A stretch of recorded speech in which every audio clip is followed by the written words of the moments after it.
Hello and welcome to another episode of the NK Active podcast. I'm Nick, podiatrist and director at NK Active. So this month's episode is something slightly different. We're going to be talking about the NK Active Lunch Club, and I've kindly joined by three people who are users and members of the Lunch Club. So we've got Catherine, we got Brenda, and we got Louise, and they're all podiatrists, but let's give them a bit of a chance just to introduce themselves as well. So almost in my best Cilla Black impression, as it were.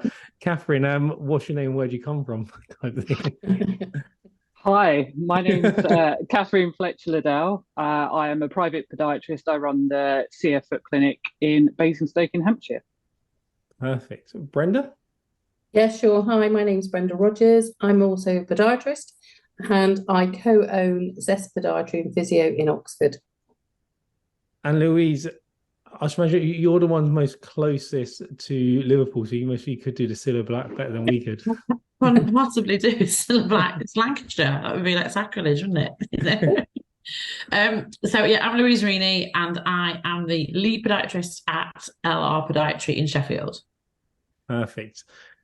So you're obviously all using the Lunch Club. I just want to sort of, how are you finding it? Who's going first? Let's go, Brenda. There we go. Yeah. So all I was going to say is that I wasn't too sure, didn't really have any sort of particular sort of conceived ideas about how it would run, but I absolutely love it.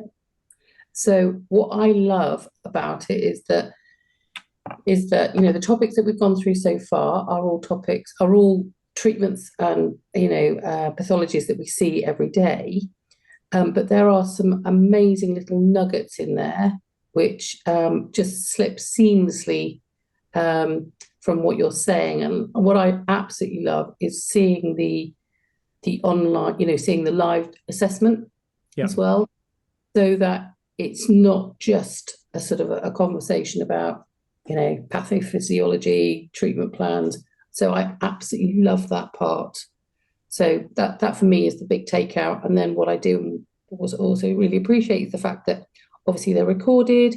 You can go back and listen to them, in your own time. But I do now make space in the clinic diary to make sure that I'm there on the day. Great stuff. Yeah. Great stuff. Louise. Okay, so we probably do need to make space in the clinic diary so that we're there, but so a couple of members of my staff don't work on Fridays and it's on a Friday lunchtime. So I have watched one live, but other than that, we've watched them all retrospectively.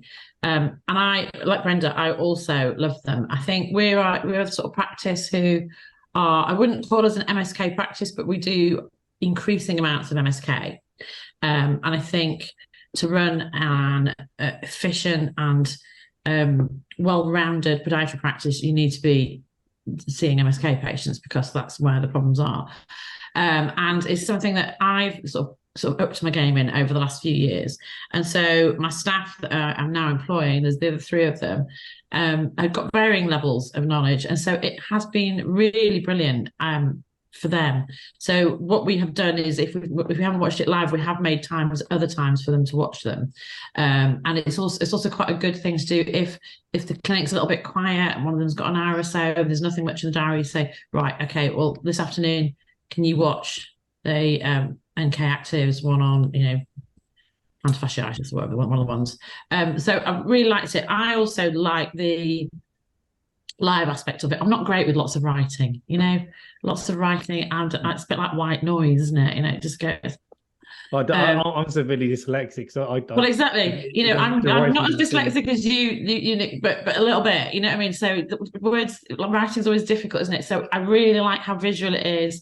I like that you sort of you get to the point quite quickly about the condition, talk about symptoms and stuff, but don't waffle on and go too much into too much of the physiology, pathology, the long wordedness of it. And then you get into the clinic, you get into the room and start manipulating, moving, and the treatments and the rehab is great. So it gives you, if you've got no plan beforehand, you've got a plan by the time you've watched it. That condition. Yeah. Catherine? Well, I have been making time in my diary since day one, so I have watched them all live. I am a general podiatrist, so I do see a little bit of everything going on. But because I rent a room in an osteopathic MSK clinic, I do obviously see a lot of MSK conditions, and the ones you've been covering are kind of the ones that we are seeing in clinic. We do see them quite regularly. So it's not these obscure conditions that you might see every once in a while. It is kind of day-to-day stuff coming through the door. And I really like the way you split it between kind of a quick bit of revision, just so everyone's on top of what we're doing, anatomy, and just that quick refresher. But I have to agree with the other two, the practical side of it, going through the tests, the assessments, the treatments, the exercises is the most helpful part. Because even if it's stuff you know, it's so good to see someone else doing it to kind of go, oh, yeah, no, I am doing it right. That is kind of what I am supposed to be doing. So, yeah, it's just really helpful. And as Brenda said, the little nuggets that you're like, oh, yeah, I didn't think of that. Yeah, that just seem to come out when you're doing the practical is really helpful.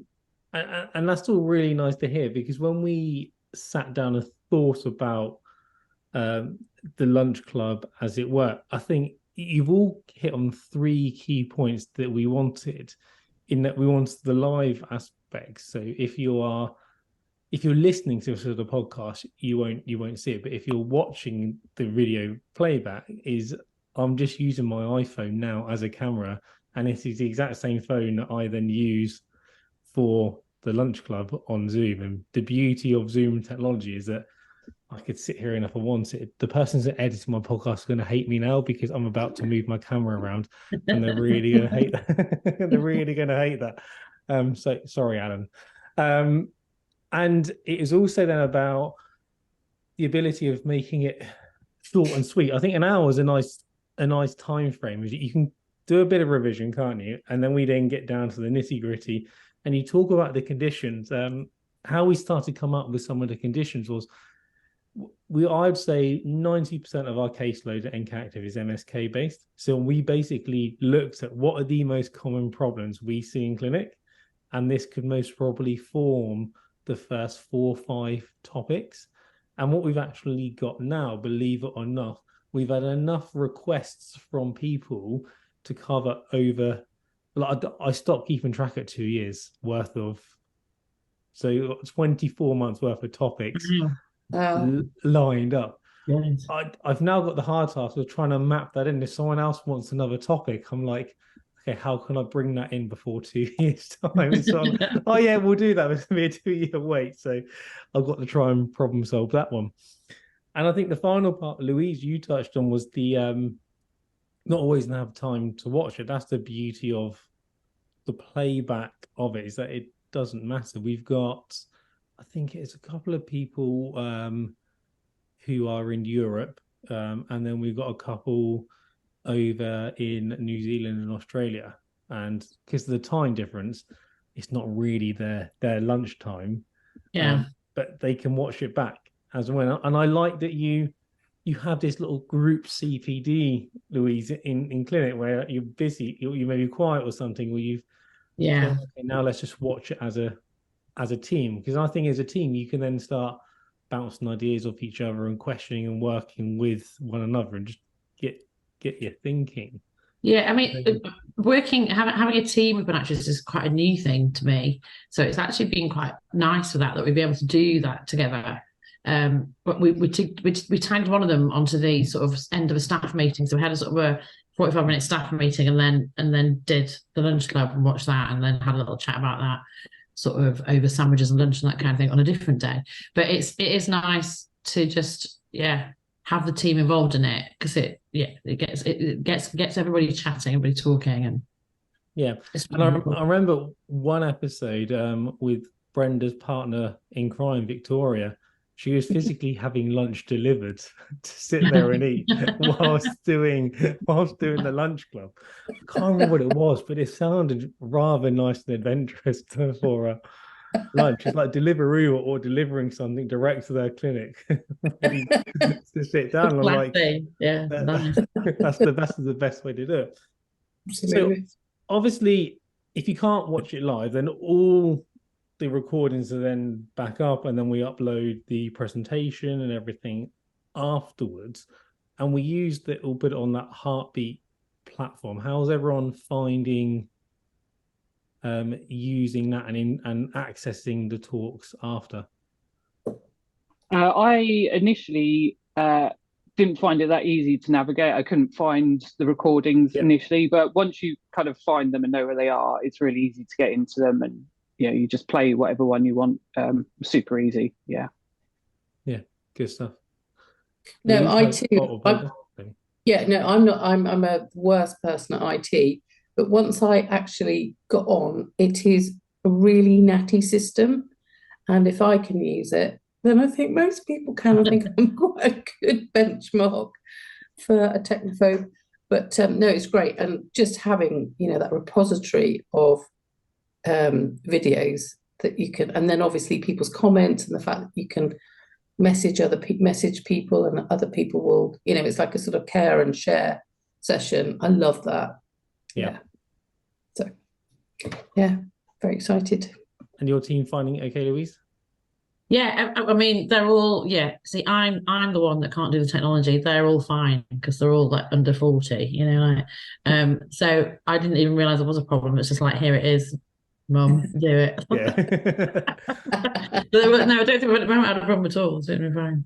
And it is funny. So when Lunch Club was going to be launched, it was originally going to be hosted on a WordPress website to watch it all back.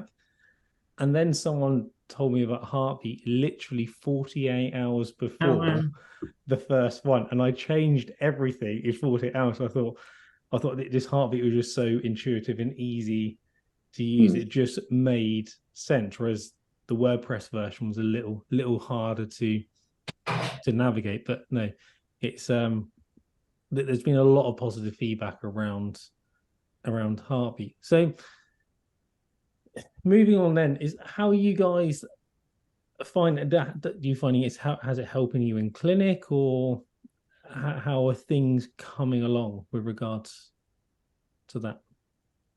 But it's definitely helped us because it came at a great time for us, really. We've sort of as much as we can, systemizing our MSK, all of our appointments, but our MSK appointments as much as we can, and certainly with the guys at work, there's one of my podiatrists. He's sort of 2 years qualified and didn't come out of uni very confident about MSK at all, really. And so he needs very definite kind of, this is, you do this, and you do this, and you do this, and let's work through steps to get to a conclusion at the end of it.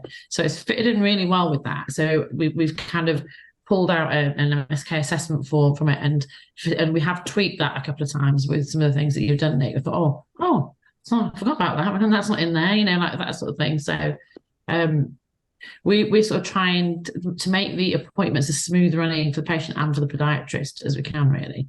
So I found it really helpful with that. Just keeping your knowledge up, just it seems so obvious when you're saying it. You're like, oh, yeah, that's really obvious, isn't it? But sometimes when it's just you thinking about it, you just can't get it all in that kind of logical order. So it's been great for that. And I love that you've then gone away and created almost your own template form to try and keep things consistent within the team. That's really, really nice to hear.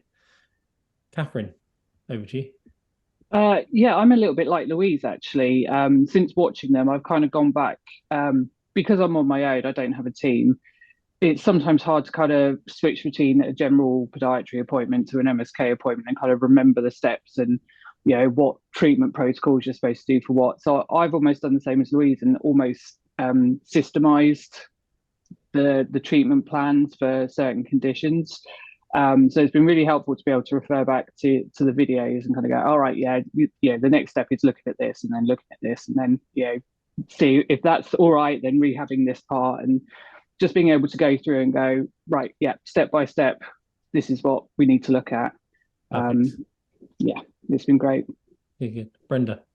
Yeah, I mean, probably echoing what both Catherine and Louisa said, is that I had created some in-house sort of clinical MSK type, documents, which is this is what we do, this is how we do it. But what I've done is actually just condense those massively now, because who wants to read a great big anthology of my speak? So what we've done is actually then used it to create much more specific stuff on Clinico. So when we're actually going through the patient assessment, it's there on Clinico in terms of a treatment plan. So it's much more box driven, done this, done that, and therefore we've then got a bit more consistency amongst the team, because we just had a new member of staff join us.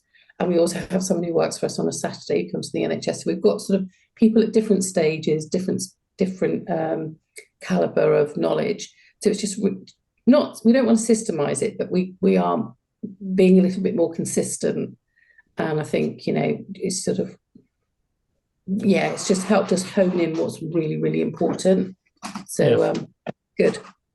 No, and that's really nice to hear that you're all now getting to the point where you are coming up with pathways, or you're coming up with a step-by-step process. Is that's the idea? Is because if you take someone with plantar heel pain, they're all going to present slightly differently. But in your heads, if you've got, right, we're going to try this, and then we're going to move on to this, and then move on to this, it's almost then you could then start mapping out that whole treatment process when you started. So then if you are in a team and then someone's off sick, or the patient can't make the day when that team member is working and they have to see someone else, everyone then knows, okay, what's the next step of the plan.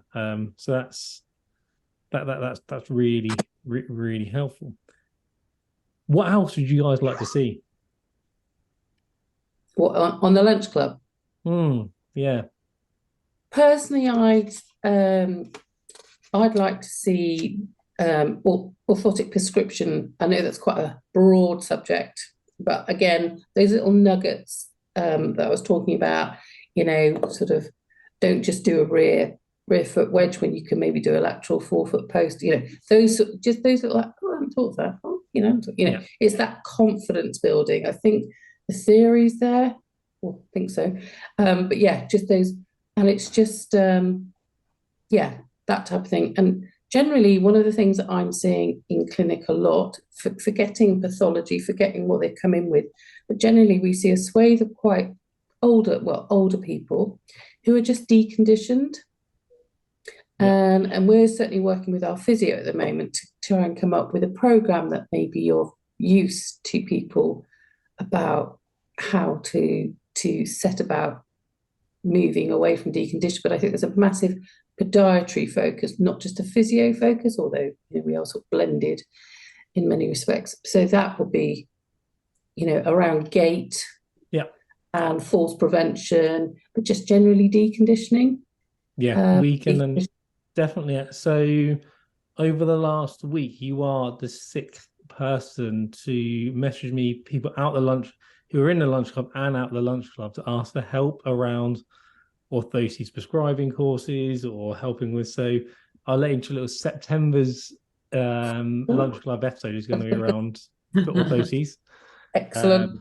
There is definitely, I'm getting so many people asking me or messaging me about orthoses and helping them with those side of things as well. And also, funnily enough, you mentioned the deconditioning, and we're seeing a lot of that in clinic at the moment. So we're getting people of the older generation coming to clinic. They haven't got any pain or symptoms, but they've had a history of a fall, or they're nervous of falling, or they've noticed they're not as fit as they were pre-pandemic, and they want to do things. So we have actually, I say we, Dave, our rehab chap, has actually put some stuff together. So actually, maybe we can get him on to.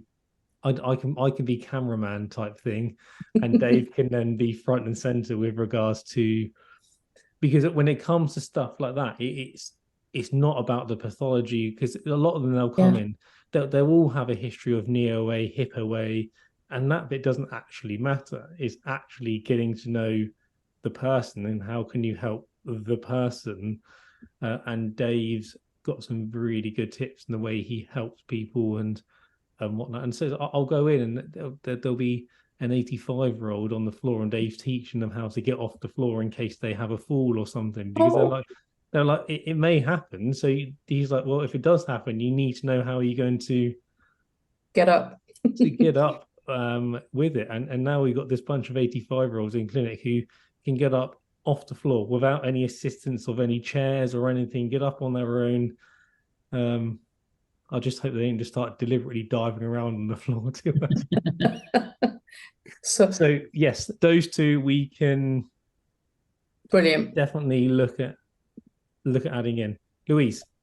Well, I agree with Brenda. I think orthotic prescription would be good too. Just simple.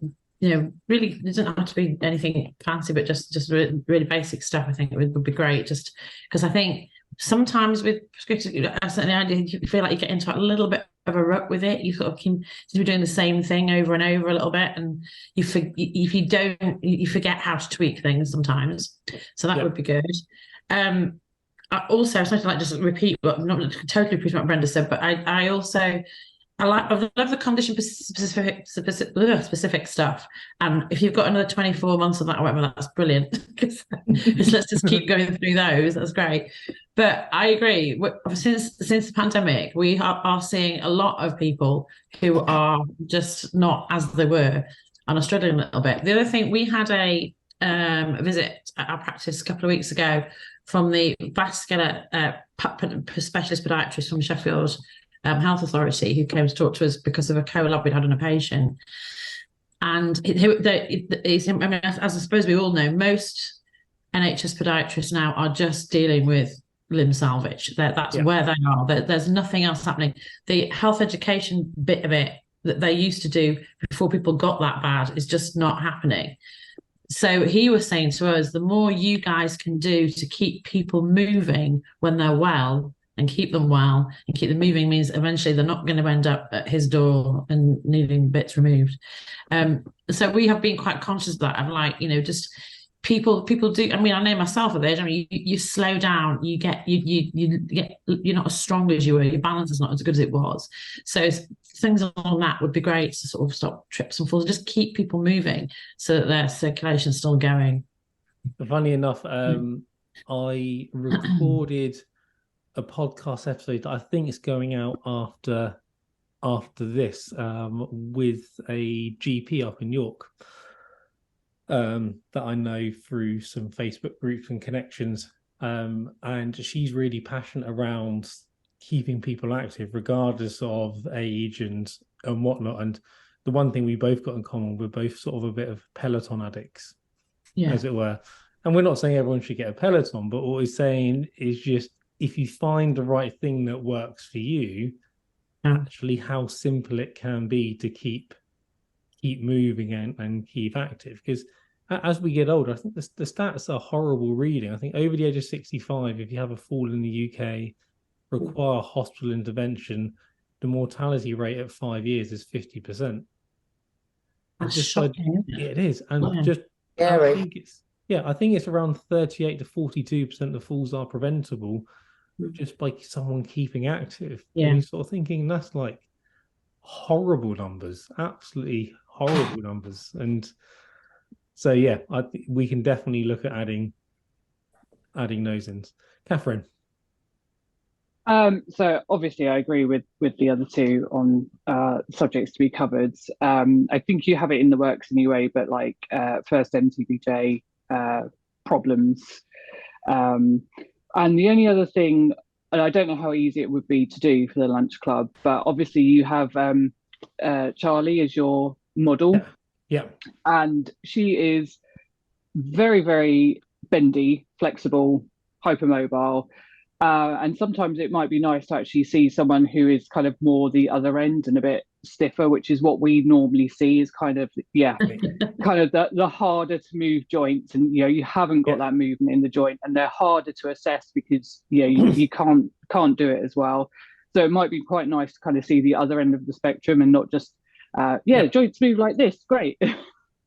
No, we definitely will do, because Charlie's got a hen party and a wedding coming up, so she's not going to be around for 2 episodes. So we're having a different model in who, I believe they are slightly stiffer. Well, Charlie's super bendy, so by nature, everyone's going to be. Get yourself a stiffer model. Yeah. I'll just put myself, because it is sort of Charlie's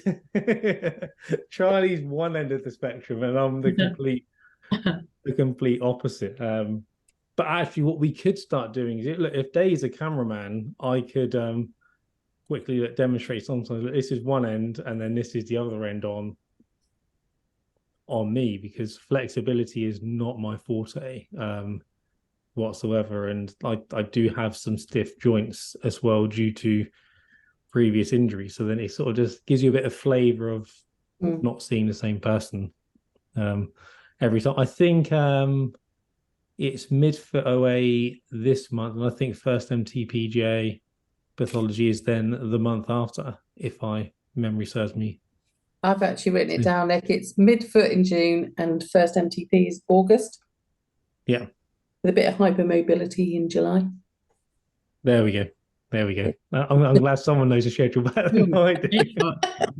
Don't know anything else, but know your schedule. And then September is, we could do orthoses. Fabulous. The September one, just to give you guys a heads up, is we'll have to try and do it the week before, because I'm speaking at the Run 3D conference. So I'm going to move it, but I'm going to put that out in the next few days, so people can just map in their diary. Ideally, I wanted to try and keep the last Friday of every month, but then I realised, what do you do when you then get to December? It's sort of, no one's going to do a lunch club on. It's sort of like it could potentially fall on Christmas Day or something, or New Year's Eve or something. So I think it's one of those things. If we give plenty of notice, we can then just block it out accordingly. So then, building on from Catherine's point, really, are there any sort of improvements or that you want to see really from the lunch club? Brenda? No, I mean, I do. I mean, I get Catherine's point about showing, so, when you're talking about flexibility and range of motion, obviously, a sort of a variation in models is great. Yeah, and the only thing I'd say is that some people, when you're in that live session and you're showing the assessment, sometimes it then evokes questions from participants. Yeah, I know that's probably good for them, but it's kind of difficult for you because you're in the middle of sort of showing things. But sometimes, questions come in that moment. Yeah. So that would just be my only observation, really. And with those questions, and do you think people are putting them in the chat or not? I think people have been they've been quite vocal. They get slightly lost in the noise because you're busy doing apps in the moment of So it's just maybe a way of saying to people, it's probably going to generate some questions, pop them into the chat, and maybe as we're watching live, or you can maybe message accordingly. So if someone has a question but you might know the answer, or vice versa. And that's the idea of that community, is sort of, if someone's got a question and someone else in the group knows the answer, then people should feel comfortable in that they can answer the question themselves. Or maybe what we could look at trying doing is, obviously, because we try and follow a set format of, we have a small sort of 10-15 minute presentation, then we go on to some practical assessment and then practical treatment aspects. So maybe it's a case of, we could sort of say, we'll ask questions about the presentation, pop them in. Before we move over to the next stage, we can answer them. And then when we then do the assessment bit, before moving on to the practical treatment, answer them. So then it's still fresh in people's minds, almost breaking it down in my head into 3 sections and answering questions at the end. And then if I forget, someone can come off mute and just say, "Oi, Nick, answer this question." No, thank you. Okay. Louise? I can't think of anything really. No, I've just loved it. It's been so refreshing to have just something that's not waffly and not too overcomplicated. It's just simple, straightforward, and really practical. So no, keep up the good work. I mean, I love the camera work. I like how it goes. It's very easy to see. It's very easy to follow. So yeah. Yeah, it'll be quite fun. So we were recording some new videos to put on our website about explaining different services that we offer them. We'll then go on social media as well. And Dave was cameraman. And since he's now been filming the Lunch Club, he's almost become a bit of a Steven Spielberg in that he's like, right, Nick, no, you need to move the lighting over here because that lighting's not good enough. And you said this, and I'm like, whoa, where did you come from? So, which is good. Catherine, did you need to build on from what you said about sort of maybe switching the model up or having different people to show different things with regards to stiffness and whatnot? No, I think, between us all, I think we've covered everything. I think for conditions like the first MTBJ conditions, it probably would be helpful to have someone who has a bit of an issue there, so that we can see the restriction and how you're supposed to rehab or do whatever around that restriction. But no, otherwise, I have to agree with Louise. It's nice and straightforward, simple, no faff, no mess. You say what you need to say.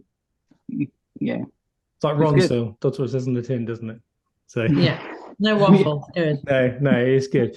Well, in the theme of like no waffle, I don't want to start waffling on now. So I got one final sort of question, and I sort of want to now just ask sort of your three sort of key points, whether that's three things you really like or tips to other people who may be thinking about joining the lunch club that you would offer. And what I'm going to do is ask you to give you one at a time, because what normally happens if you pick the last person, the poor last person, people have said 6 things beforehand and they've lost all their ideas. So I'm going to work our way around the room how it is on my screen. So Catherine, point number 1 for you. Number 1, I think, would be anyone that is struggling with a specific MSK issue, treating a specific issue. Go and watch the episode on that issue, because it will break it down and explain it really nicely. Perfect. Thank you. Brenda. Yeah, I would just say about the community. So in that it's a safe environment, no questions too small or too silly, and that kind of just that safe environment amongst colleagues where you're not putting it out on a Facebook group where people are maybe misinterpreting or being rude. It's just, I think that for me is going to be the most important thing going forward. I love the content, but I love the community aspect even more, because I think that's just going to be broader and richer. Perfect. And you can part with Dave's jokes. He's put a couple in there. I've seen, yeah. Louise. I really love the visual aspect of it. I'm very much a visual learner, and I think that sticks in my mind so much better. And to see another podiatrist actually hands-on doing it is for me one of the best things. It just stays in my memory so much better than having read it or just watch somebody lecture about it. The clinic side of it is great. Perfect, thank you. Catherine, point number 2. If you're a podiatrist that isn't keen on prescribing orthoses or isn't particularly confident in prescribing orthoses, you give a lot of non-orthoses treatments, which can be quite easily implemented in that session in clinic, very minimal cost with bands and things like that. So it's a really good starting point for any condition, really. Perfect, thank you. Brenda? Yeah, I love the so I have to be sort of chivied along on things, which is good. So we now have a growing team within our unit. So yeah, the fact that they're monthly means that we're now diarying them. And like Louise does with her team, we'll start to share the stuff with our new team as well and build that into a CPD weekly thing as well. Or, sort of not weekly, but our sort of, our team sessions.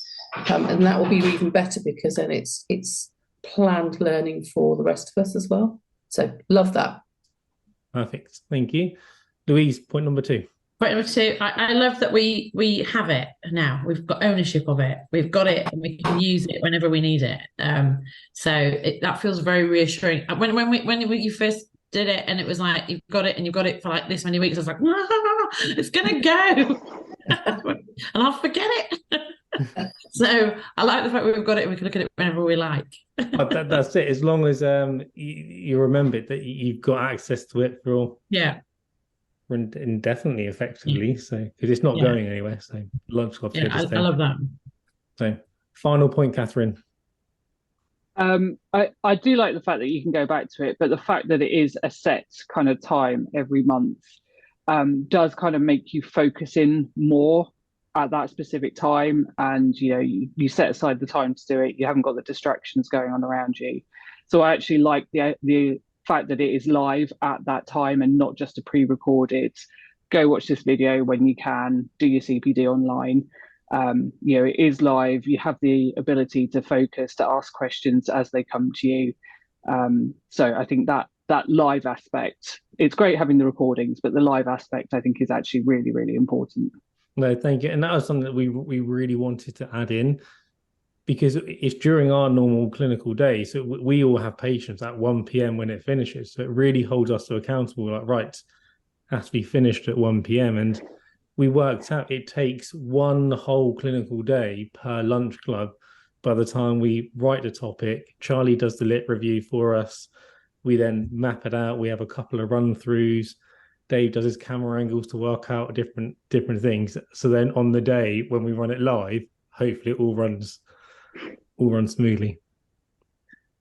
Brenda. Yeah, the only other thing that I was going to say is, what was I going to say?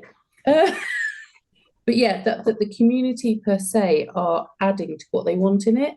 So it almost feels sort of even more inclusive. Yeah. So, it's wonderful that you were saying that, you've had lots of feedback, which I think is really positive, just shows how people who are currently using it love it, but also that what you've asked for is being scheduled. I mean, what's not to love? It's it's really nice. Yeah. And Louise, final point. Me. I think everybody said everything, but the nice thing is we get to see your face once a month, Nick. That's lovely. Thank you. And on that point, I think that's a really, really good point to bring that to a close, unless anyone else has anything they want to add at all. I just want to say thank you for doing it, Nick. It's been really good and really appreciated it. I know, and thank you all for when I first started this, I said to the team that I'll be happy if 5 people sign up, but it's actually been so popular, and it's just the unsolicited feedback we get. People just randomly message me saying how much that is really nice to see that you put something out there and it's actually making a difference for people. So I just want to say thank you all for being a part of it as well, and also thank you all for taking sort of 40 minutes out of your evening to come and have a chat and do this and let other people know about people who are on the Lunch Club, your views and opinions. So yeah, thank you so much. So hopefully you enjoyed that episode of the podcast. If you haven't already, please do subscribe. If you have any questions or any queries, then please let us know, and we will also put website details for Catherine, Brenda and Louise on the podcast description as well. So please do go and visit their website, and if you're in need of a podiatrist in those areas, please do go pay them a visit, and I shall see you on the next episode. See you later. Bye.